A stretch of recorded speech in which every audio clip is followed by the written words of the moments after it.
Geechee Black History Market will happen here at the Ripple at the Cigar Factory in downtown Charleston on February 5th to honor their ancestors and share their stories. Today, I talk with Constance Davis, Elder Carlie Towne, and Ragina Saunders for this edition of Quintin's Close-Ups. And if you haven't already, subscribe to my YouTube channel and like Quintin's Close-Ups on Facebook. Elder Carlie Towne, Ragina Saunders, and of course Constance Davis. Welcome to the award-winning Quintin's Close-Ups. Thank you. I am so happy to be here. I'm trying to get you forever. It's a pleasure to be here. Oh, I appreciate it greatly. Yes. Obviously, I'm bringing you on Quintin's Close-Ups because I know the Gullah Geechee Black History Market is happening February 5th, 2020, here at the Ripple inside the Cigar Factory. Let me ask you, ladies, why this? Why now? Oh, wow. This is Black History Month. And we wanted to make sure people know about our unique culture. So we made it Gullah Geechee Black History Month. And it's celebrated all over the world. And we just celebrate it. We celebrate it here too because we want people to know who we are down here. Who are you? I'm Constance Davis. I'm chaplain of the Destiny Community Cafe. I'm also a member of the Interdenominational Ministers Alliance here in Charleston, South Carolina, under the chairmanship of Reverend Ed McClain. And everyone knows. Yes. And believe it or not, I'm also a professional clown. I do clowning before the pandemic for all of our local hospitals here. Wow. And I know earlier you said you want people to know who we are. Well, what are you guys? When you think of Gullah Geechee Black History in Charleston? Well, I see myself as a tool that God is using to empower our people, to engage people, not only our people, but all people of other biological variation too, to know more about the Gullah Geechee culture that has really, the people themselves have done so much to build America. So, how have you built America with the Gullah Geechee culture and Black history? oh well, we're building it as we go because we actually have, we still have our language, our land, our heritage, our food ways. So that's how we are doing it, Quintin. Yes, ma'am. And what else do you want to add to that besides the food, the history, and the language? Well, of course, the people. The people have been, they have made so many tremendous strides in spite of everything. And we just here to celebrate, especially those people that were in the Cigar Factory here, that were, they were the voice for the ancestors, and they talked about, the lady Lucille Simmons. Yes. Yeah, she was an icon, and when I studied about her, I realized that she actually did the same thing that I feel. She changed that I to we. So it's all about we. Yes. So the song is I shall overcome. Yes. And she said, no, we shall overcome. That's right. And so it's all about the unit. It's all about all of us working together as we are now. What else do you all want to overcome today in the midst of COVID, equity, racial problems?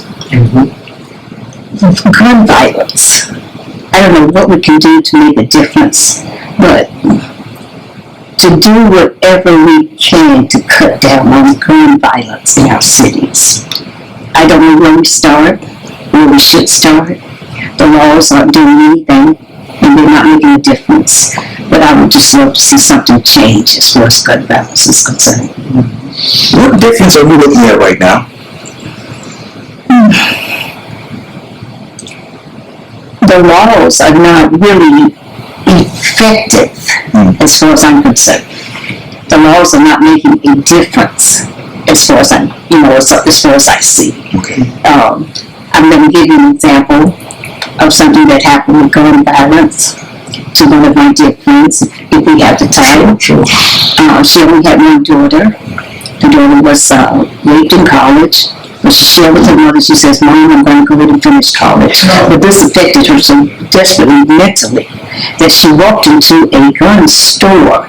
The man said that he saw that the child was disoriented, but he still showed her the gun. She went into the woods, put it in her mouth, and killed herself. So I don't know if you can make the sellers accountable, to observe people when they come in. And you see someone that's disoriented, why would you sell them a gun? I mean, we know that any proprietor is interested in the sale, but gun sellers should be required to look at the condition of that person that's in that place. If he had not sold her that gun, and he says that she looked disoriented, but he still sold her the gun. So what do we do to make them accountable for selling the guns? Now, I think I heard of something at one time where they were saying that you have to be mentally competent, you gotta sign a little paper or something like this before you can be sold the gun, you know? But what are those that sell the guns, what are they doing to observe that all they're interested in is the sale? You're right, and I think that's also why we're doing the marketplace, because like you just talked about, as far as the difference that we're making is with our art and our culture, and we're taking accountability for our community and the people there. We're not just selling just because, like she said, making a profit. We're wanting to sell to help build up the economics, to build, we have herbs, we have spices, we want to do healing, we want to, our artwork to help with therapy, education. Yes. So the spirit of the Gullah people, our merchant in this market is deeper than just, yes, we want to make a dollar. We want to be able to put our culture and the spirit and the love behind it and let it go on and be able to bring that to uplift, bring hope, bring love, the kindness back. Nurturing community. Yes. That's what the Gullah people are about. We always looked at taking care of each other. Yes. And like the example that she said, then businesses in today's time, it's not about taking care of the community and taking care of each other. It's about the dollar. Right. This marketplace is bringing a whole new light of what our ancestors paved the way for. This is what we want to be able to do. Don't just start a business. Don't just start selling and growing without thinking about your people first. Thinking about your neighbor first. Yes. You know, there's consequences behind that. She just gave a good example behind the consequences behind that. What are you doing for, what's the effects that it's going to do to our people? You know, so that's why we want to be able to share this and keep this alive. And it is hard for our market a lot for minorities or Gullah Geechee.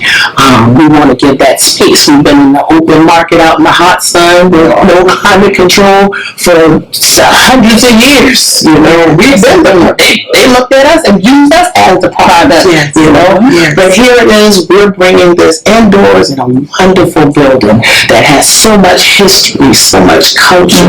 So much, oh gosh, we just heard a story yesterday from a young lady who, she was one of the youngest ones on one of the floors here that was all sacred. You know, they had all the black people, mostly women too. And it's funny because our market that we're doing for this is 90-something%.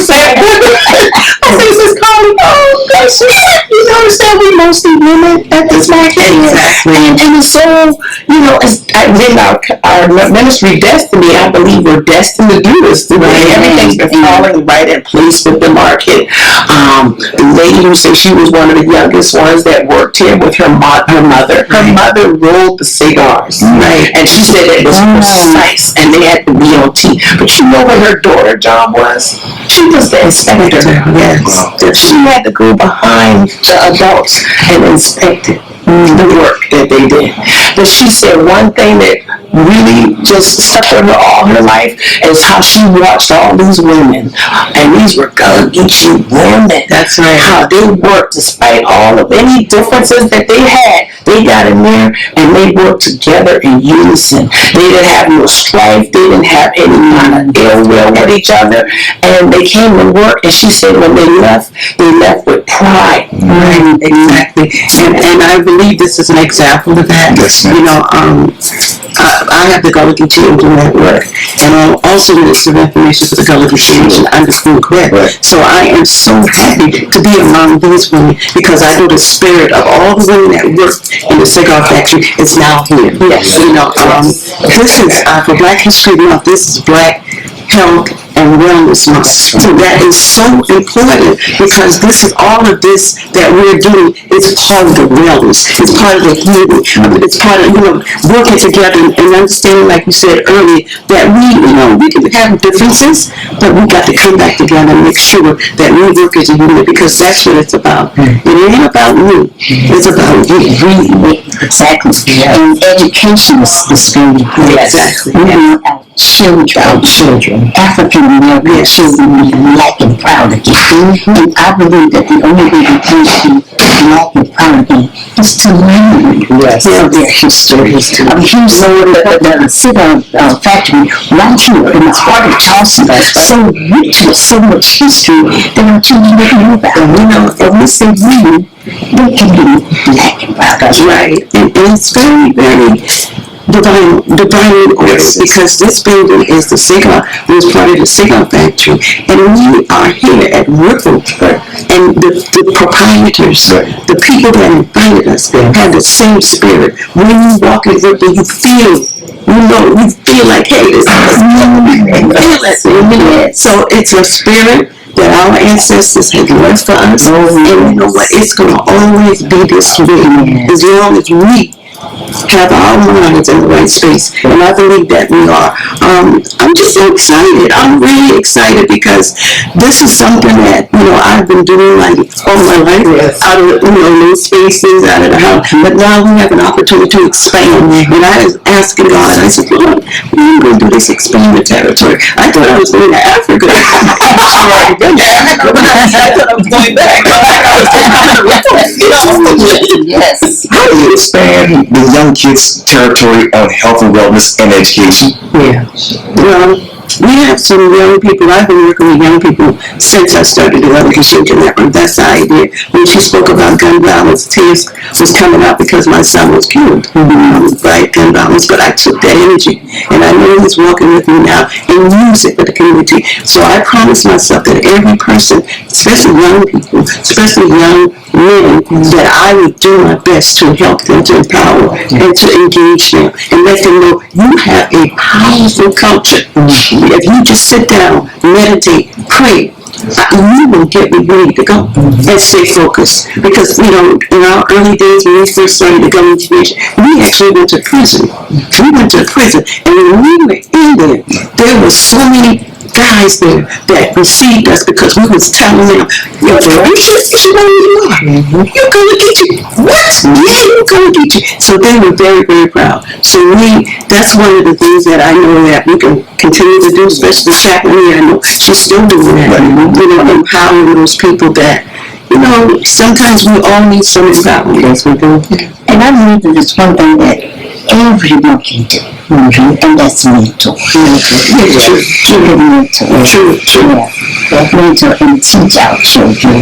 Yes. And I think we are an example. And we're all going to be in a history book. They're going to be like,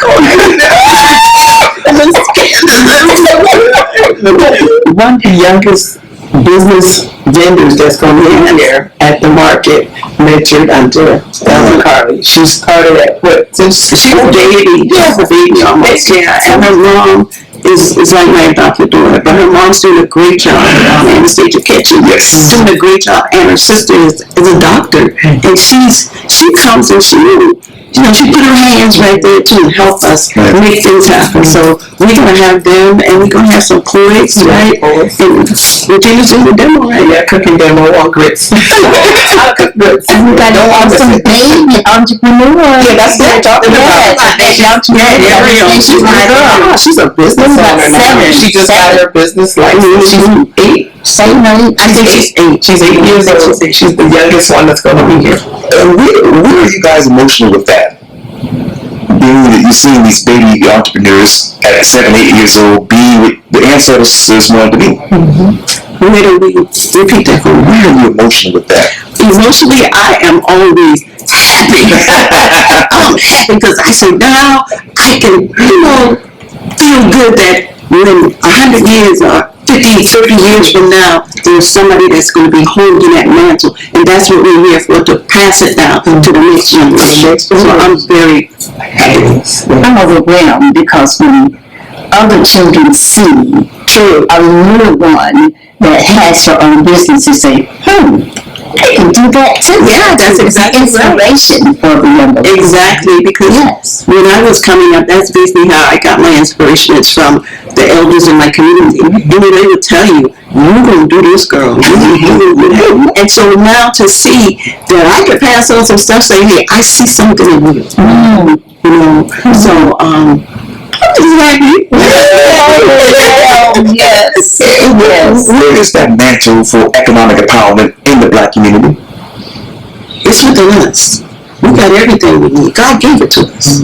But we have to be more alert. The young people are doing much more now since COVID. They're creating all kinds of business. And it shows you man will survive when he has to. You know, we will have to. I think the Black community is rising. Yes. I think it's vibrant. Yes. You know, I think Gullah is vibrant. I think the city of Charleston is vibrant. And it's an opportunity for us. And the opportunities are here. I like to say that the pandemic seemed like a hindrance, but it caused us to be in a position where we could become more creative. That's exactly. And more businesses have come out of this than probably any other time. That's exactly. Yes. We start using our right brain. Yes. Yeah, we got the weapon to work. Yes. And how do we, as African Americans, become more creative with our economic spirit? Of our economic spirit, and as African Americans, I think the roots, going back to your roots, and we seek your roots, and I believe that energy will end up being able to feed you and fuel you. Exactly. And then also when you go back, you'll see, because they say history kind of repeats itself, and you see a lot of the creativity coming back. Right. And even the artwork, working with our hands again, you know? So, and I see farming, a lot of younger people are doing farming like Jermaine. Because the land, we must. Like this young lady has a book, we must possess the land. So that's one of the things too that I see that people are doing it all over, especially young people. And where is the financial capital and human capital in the African American community today? The capital for our community? The financial and human capital. I would say we're still striving to get the capital we need to do the big corporation. We have capital, but I think that we need to work together more because, like today, she puts some money and I put some money and I put some money. We got some stuff going. We can start, where we at. They say, cash your bucket and get And we're seeing it because they're doing the Black Wall Street. And actually, this is kind of inspired from the Black Wall Street, but we're doing our Gullah Geechee. And we want to see more Black businesses come along with the Gullah Geechee. It's a beginning, It's a beginning. And there's been a lot of stores through the years. I've been around a long time. And because of capital, they have had to close. But I believe now that we have a better understanding of who we are, whose we are. And I believe also we better be at the table if you don't want to be on the menu. What do you want to bring to the table to keep this economic empowerment going? Well, people like you. We also we have a meeting coming up this month with one of the funders that's funding the Black Wall Street, and so he will be visiting Charleston this month. So the table for Charleston is wide open. We got the museum coming. The International African American Museum. And they're also donating door prize for us for a free pass for some people to come and preview the museum today. So they're supporting our event as well. And I work with Quintin a lot, and she has really brought a lot of people to the table to understand our needs and how to collaborate in our communities and how the protocol for our community. So with all that, I believe next years we're going to see some things. We're going to be like, wow, thank God, thank the ancestors. I believe they're smiling because even as we've been doing this event, she and I, because really this was within 2 weeks. Yes, she told me. Yes. Because a lot of things in our community got canceled, and then it was like some things didn't get canceled, and it was in the same week or the same month, and we were like, we gotta honor and celebrate Black History Month. So we had 2 weeks of planning, and we said we were gonna do it out of our own pockets, and we started it, and then all of a sudden, Ripple said, no, we'll sponsor. Let us know what you need. That's right. And we were like, oh, we gotta give us a budget. We're like, yes. So, and then the vendors there, they were able to come and show. We got vendors traveling throughout the low country coming to be here.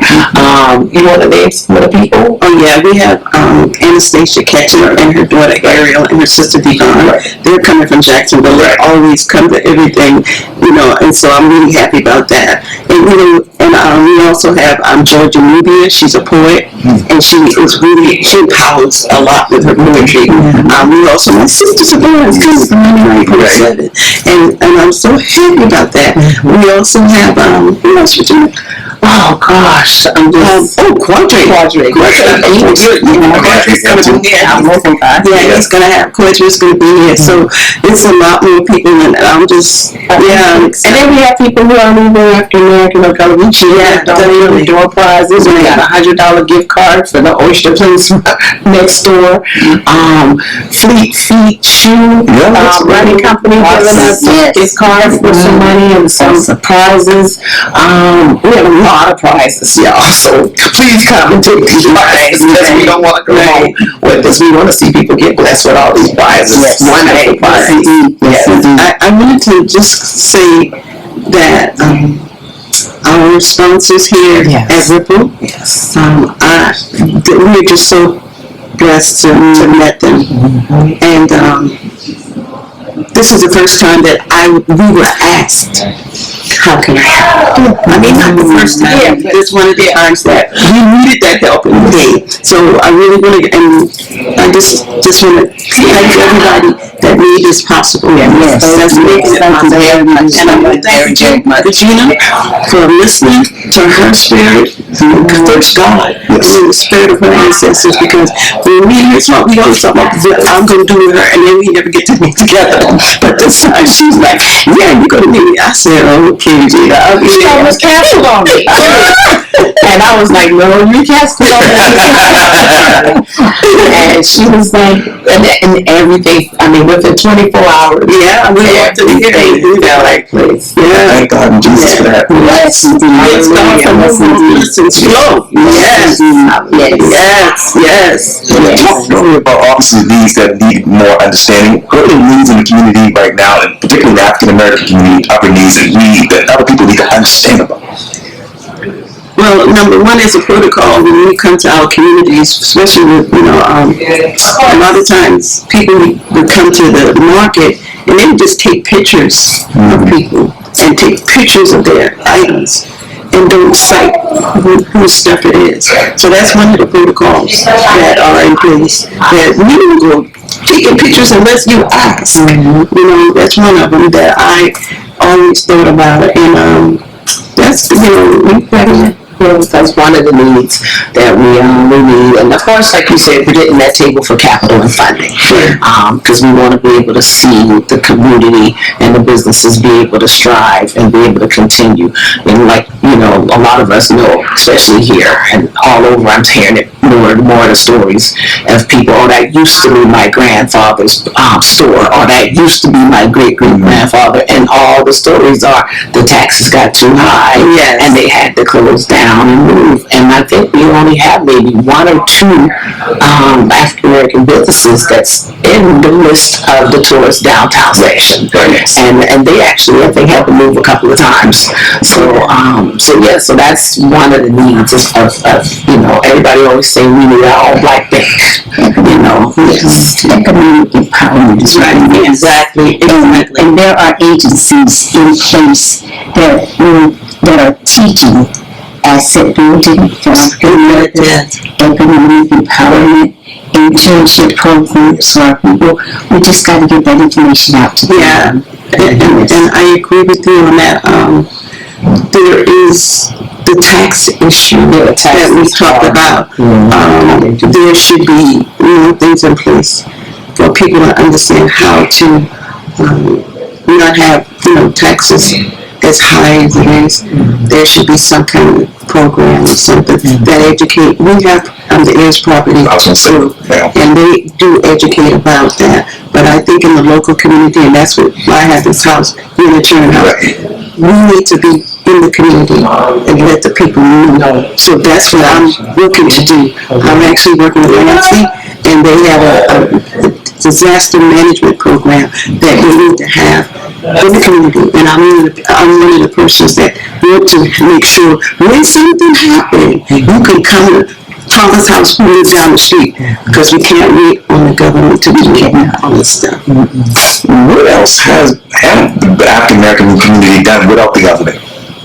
Oh, we have sustained and maintained most of us, we still got some of our property now, and we maintain and sustain that without any help. We have to do it, we all put together and say, hey, mama, taxes is due, and I go to my brother, hey, you got some money, and we pay it. Exactly. Yeah, so we maintain our culture. Oh man, we really did extraordinarily well. We transformed grass in a sweetgrass basket.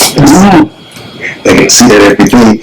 How do you transform this culture 5-10 years from now?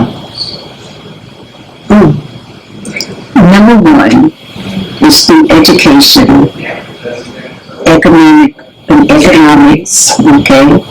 Asset building, teaching, but everything is education, teaching, educating our children, and bringing our communities back to the village concept. That's exactly right. That's exactly. So it's unity. Yeah. So wow. I love it. I was just excited. Gotta be realistic. Our people have done it for over 200 with Gullah Geechee. Over 200 with Gullah Geechee. Oh yeah. What is the biggest difference 200 years ago to right now when you think of the Gullah Geechee culture? Well, the difference is that we do have more assets, and we are becoming more aware of who we are. So that's the difference. I think when we first came here, it was just about survival that we got to do and happen. We strive, and we have been able to make a lot of strides. Especially with built trucks. Yeah, you can see the fingerprints of the babies in the building. Right. The kids' fingerprints from the bricks that they literally built Charleston. Yeah, so. And speaking of which, this building, which I guess was circa around 1881, is located here at 701 East Bay Street, downtown Charleston, and is on the National Historic Register. Yes. In 1882, the structure opened as a cotton mill of Charleston, a place rich in Gullah Geechee history. Yes. What other places here in Charleston are rich in Gullah Geechee history and the culture? Well, there's the Deacon's Orphanage. Yeah, definitely Deacon's Orphanage. Where I came from, Union Heights. Yes. It has a historical marker too. Yes. And my grandfather, who bought the house that my mom, until she made a transition, lived in, my brother's living in now. So it shows you when you have land, you could always have a place to stay, even if you can't walk. So, there are many communities here in the Charleston area that have the Gullah Geechee culture. yeah, the Gullah Geechee. Not just the islands. No, not just the islands. Right. The Gullah Geechee Nation goes from Cape Fear, North Carolina, all the way to Jacksonville, Florida, 30 to 35 miles in. Also, St. Augustine, Florida. Along that coast, we have gone that coast. I've gone with Queen Quet, and we've actually touched the ground, talked to the people, and somebody might say, my name is Smalls, and my cousin lived in Charleston. So a lot of people came from this area. So we have really discovered that it's all connected. So that's why we call it the Gullah Geechee Nation. What else have you discovered with that connection? That we basically have some of the same issues going on. Some of the same issues about land. Some of different islands. How do you keep this land? Like I said, that's That's why we look at economics. Yes. Because that's what it takes to pay. The system we in. We have to do what it says it needs to be done, and we got to pay just like everybody else. But we got to find ways to help those who cannot pay. Exactly. Yes. And I know on obviously February 5th, you all will host a walk through art in Mendon Market to celebrate the ancestors and share their stories in an effort to honor the workers and laborers who built what is known today, obviously, as the Cigar Factory. What story or stories would you share with ancestors today about your journey on the Gullah Geechee culture? About my journey. Or anyone. To share with the ancestors, and he was able to speak to the ancestors today of my journey. Well, just the enlightening and my personal journey. I was at God yesterday. Dr. O was an entomologist, and he was a good friend. He passed away some months ago, cancer. But he also taught Black History Studies at College of Charleston. And I would call Dr. O a lot. And one day because they're always discovering some of our ancestor bodies, their burial grounds. And I just took my daughter, I'm from James Island, Gullah Geechee girl. And I just dropped my daughter off to work. And she works on James Island. And they just had an old fire station that they had, I think they were removing it or digging it up, and they found bodies there. So now it's an ancestral burial ground. And I went over there one day, and I went to go and just see the markers or see the graves, because they had. I said, let me go see the stones and the gravestones and everything, and I go pray and get connected to my roots. And I went over there and I looked, and I didn't see any markers. I just saw a little wooden rickety sign that says ancestral burial ground, and I was like, let me call Dr. O. So I called Dr. O. So Dr. O, where is these markers for the people that they found? They don't have names. They don't have anything. He said, that we're discovering so many here. There's so many, and I'm only one person, and there's not enough funds for me to get to all of them. He was doing the churches, because churches were finding the cemeteries and the burials, and he would connecting the families and documenting this. And so I said, well, Dr. O, he said, well, where I'm at right now, Ragina, I'm at the mayor's office downtown. You're about 20 minutes or maybe away. He said, I have one test. I'm here doing the DNA test. Oh, yes. Because they had also found a huge discovery when they were rebuilding the Gilliard Auditorium here, more bodies. Right. They even found a mother holding her baby. And they were resurrecting and reburying the people they found buried. So he said, now we're doing DNA testing today of 100 random people from Charleston to see if there's any connection. So he said, I got my last test sitting right here. If you can get here before somebody else walks in to volunteer to be a person to swab, I'll do yours. So I was like, ain't no way I can get there in time. I got to park and everything, but I'm going to try. So I got in the car, got in the parking garage, made it there in time, got upstairs, and Dr. O was sitting there, and he said, I still have it.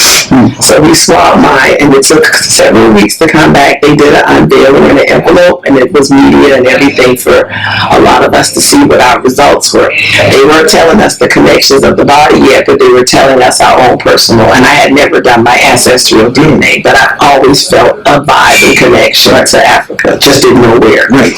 And because our people, the Geechee language, our languages is is a collective of our language. Right, exactly. So in English. So that day we opened the envelope, and mine said 98.9% West Africa. Wow. And I knew it, I just didn't know how much connection. Right. And this was like, I can't describe it in words that day, to know for sure, because our people were always scattered, and sold off. And I tried doing our DNA, and our ancestry and our tree here, and it gets mixed up a lot. But just to know that I found out my tribe and everything, and come to find out me and Dr. O were from the same tribe. And he said, I always knew we were cousins.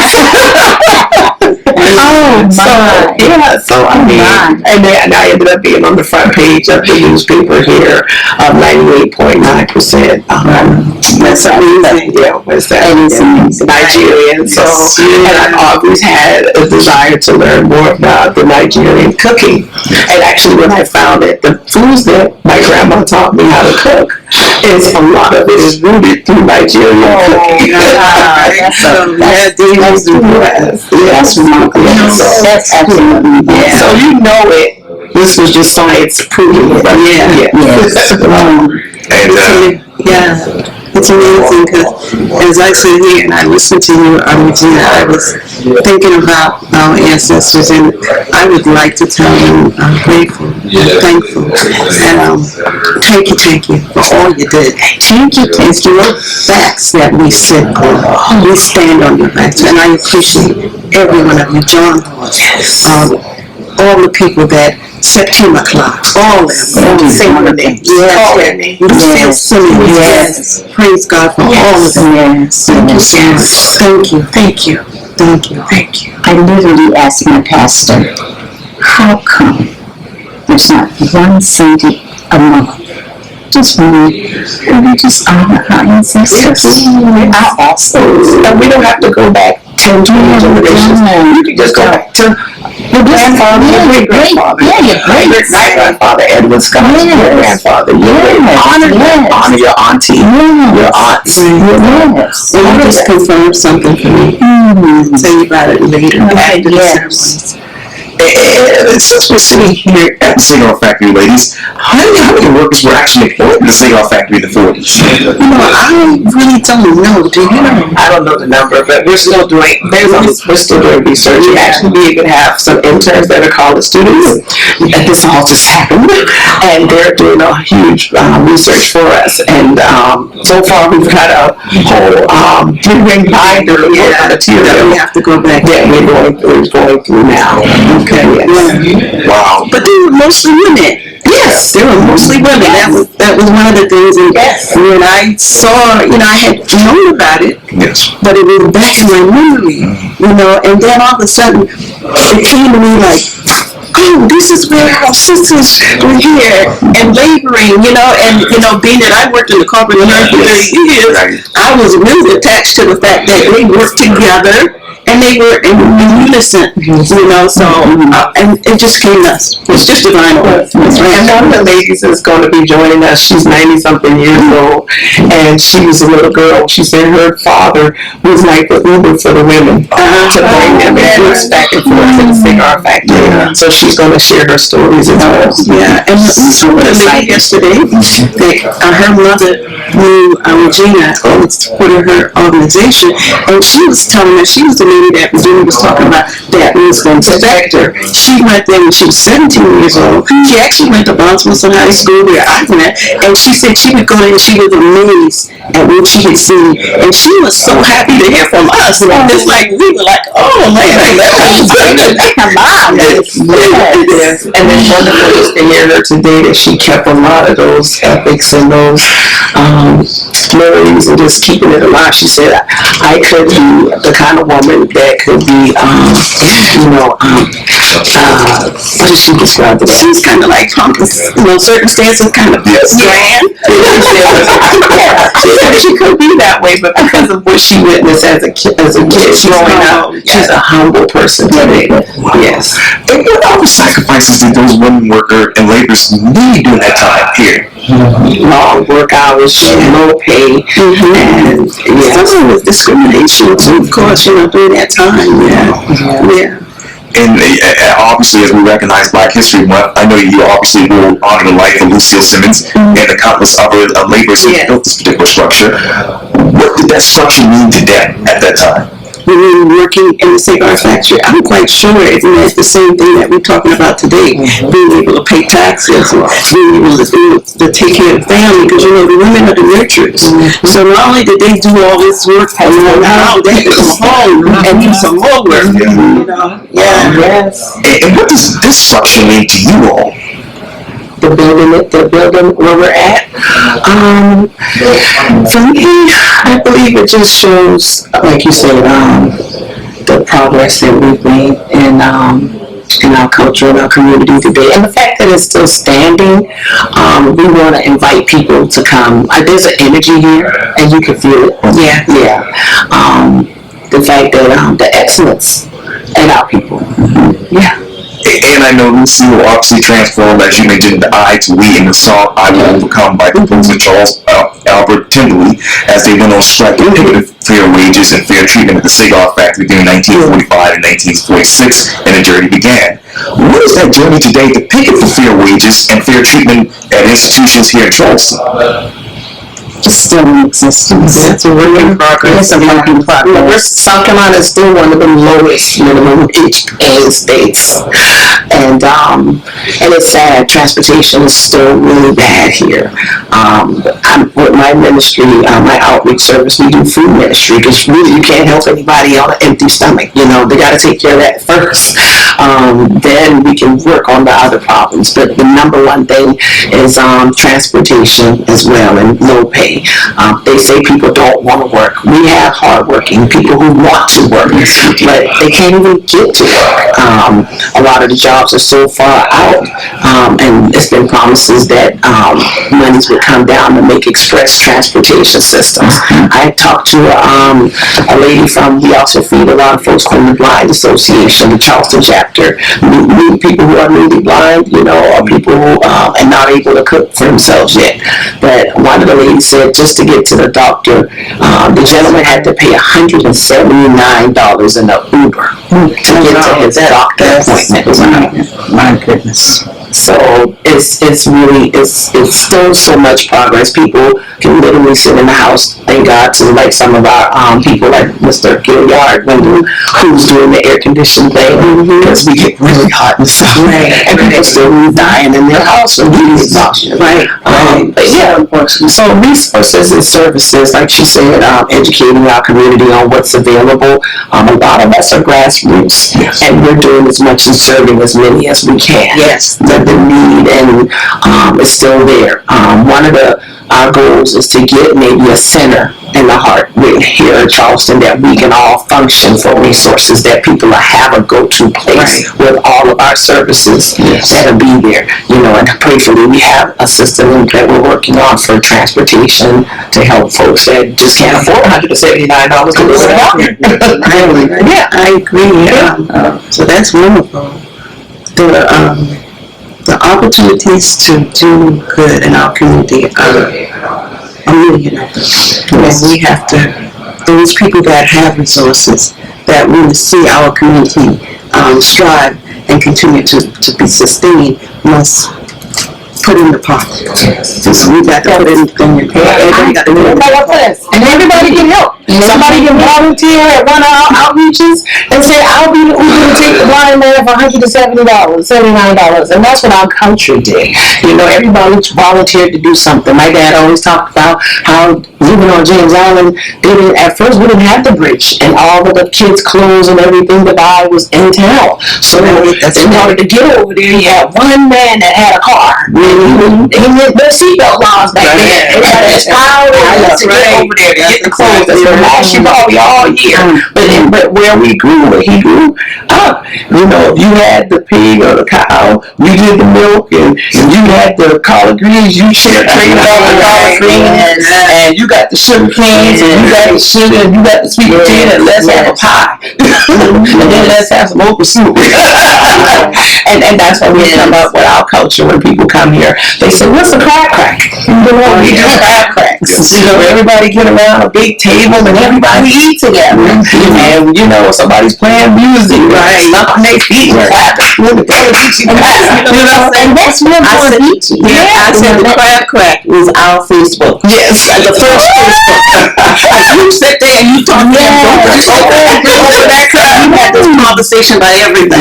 Yeah, so they was fries. Yeah, we gathered. I also think that our moms and pops that are in our communities should give back. Yes. to our communities as well. Yes. You know, I sincerely feel in my heart and my soul that all the moms and pops that we have in our communities, there ought to be a way to tax them and have them give back to the community. But they do. That's why that's what they do. And that's what they trade a lot. And a lot of the small uncles, we can't do the money. We barter a lot. We still think that that's one of the things our culture is. No pride, no shame. We barter and we trade. Right. And that's the same thing with the organizations that we were in, the Gullah Geechee Angel Network and Winter House. Ragina and I came up through COVID and gave out vegetarian food to the community. Yes, we did. It was wonderful too. Wonderful. Apples and oranges. Yeah, best candy. Exactly. Well, I'm running out of time, but let's reset and talk about who, what, when, where, and why, how for next week. Okay. Well, who, what, when, where, why, how? Where is at the Ripple and the old Cigar Factory, and what we're having is a Gullah Geechee Black History Market, and it's going to be February 5th from 2 p.m. to 7 p.m. Yes, and it's a walkthrough, y'all, so we can make it so everybody can participate, and then we have COVID protocol in place, so we're and bring the family. Yes, It's open to the family. We got, your church. We got a couple pastors that already RSVP. We're on Eventbrite. And you just go and look up Gullah Geechee Black History Market in Charleston. right. That's amazing. Exactly. Well, Constance Davis, Ragina Saunders, and of course Elder Carlie Towne, thank you for your time again. Welcome to the Quintin Studios to you two ladies. Thank you. And welcome back. Thank you. Thank you very much. Thank you.